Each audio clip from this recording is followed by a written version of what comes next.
During exam સ્ટુડન્ટ્સને ઘણીવાર આવો experience થતો હોય કે વાંચેલું હોવા છતાં લોંગ આન્સર આખો ને આખો ભૂલી જવાય, યાદ નથી આવતો અને એ લોકો સ્ટ્રેસમાં આવી જાય. સો આવું કેમ થાય? કારણ કે જ્યારે એક્ઝામની પ્રિપરેશન કરતા હતા ત્યારે તમે રિવિઝન તો કર્યું છે પણ રિકોલિંગ નથી કર્યું. સો રિકોલિંગ ઇઝ વેરી ઇમ્પોર્ટન્ટ. તો એક્ઝામની પ્રિપરેશન દરમિયાન રિકોલિંગ કેવી રીતે કરવું જોઈએ એ હું એક્ઝામ્પલથી સમજાવીશ.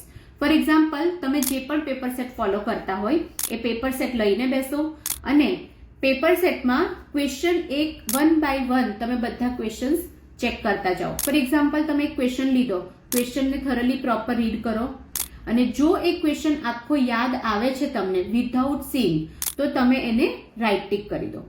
ત્યાર પછી નેક્સ્ટ ક્વેશ્ચન પર જાઓ અને જો એ ક્વેશ્ચન તમને યાદ નથી આવતો અથવા તકલીફ પડે છે તો તમારે એને સર્કલ કરી દેવાનું છે. કરતા દરેકે દરેક ક્વેશ્ચનને તમે આવી રીતે ગો થ્રુ કરો અને જે ક્વેશ્ચન્સ તમને યાદ નથી આવ્યા એટલે કે સર્કલ વાળા ક્વેશ્ચન છે એને ફરીથી એકવાર રિવિઝન કરો અને રિકોલ કરો.